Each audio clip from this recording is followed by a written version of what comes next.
John, wool has become the great white hope. Has it?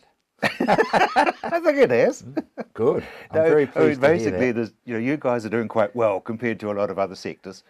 Well, it's been a better season, I have to say. We're coming to the end of it now. We've only got, well, it officially ends at the end of June, 30th of June. It's interesting. We've been through the peak supply months are sort of January through to April, and the market's held up very well. And I think there is a chance of actually seeing a bit of appreciation now until the end of the season, basically on the back of reduced supplies.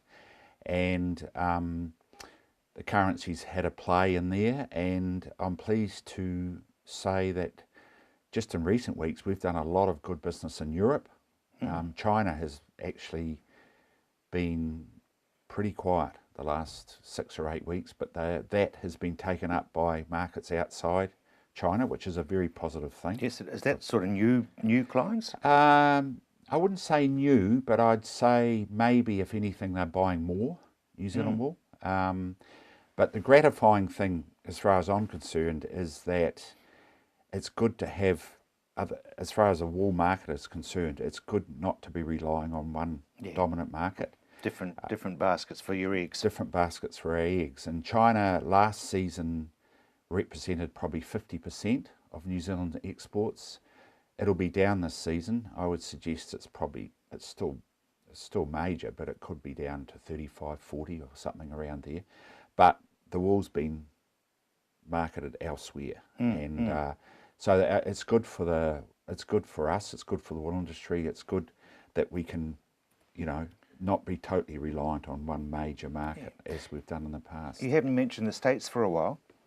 The States, a lot of end product goes into the States. From our own company point of view, we used to export a good share of the carpet wool into the States. It wasn't a big market. There's been a lot of talk over the decades how it's the hope, but it's not a It hasn't really fired. Well, finished product it has, but it's never been a wool market. It's a very much a man-made fibre market for all the reasons that we know. But it's interesting, the wool that we were sending into the States, now we send it to Bangkok, where it's spun, processed, and the product will go to the States. And that's been a trend that we've seen in some of these markets like the US over the decades. That's exactly what's happened.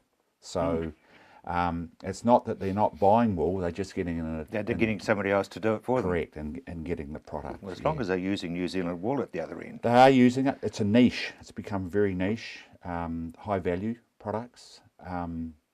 So they're there. But the Europeans have always had an affinity for wool, basically, as have the Chinese. They've always had they understand wool. Of course, I think the environment story is still very large and getting probably more important in some parts of Europe.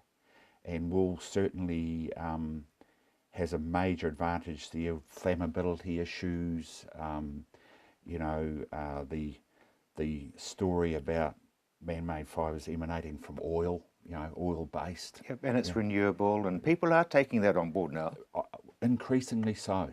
And we're starting to see that more and more with some of these European customers. They're telling the story, and it's all coming back, and at the end of the day, we're benefiting. Well, the person that's growing it is benefiting from it. It's rather nice when somebody else actually tells your story. Correct.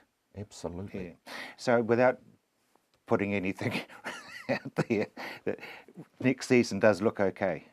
Yes, it does. I think you'll find, if you go back to last season, supply conditions in the South Island were very tight up to January, so that kept the price situation very stable and kept the market quite healthy in the South Island.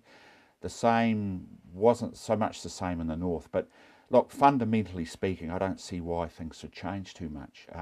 If something major happened to the world economies, if something happened where people had to really rein back their spending or whatever, and of course what we're talking about, a lot of the products that do emanate from New Zealand wool, there's certainly things that can be put off till next year, you know what I mean? Yeah. So barring something like that, barring a huge spike in the currency or something like that, or Donald Trump getting the presidency. something happening like that, I can't see any reason why we shouldn't be optimistic for the next season. Fabulous.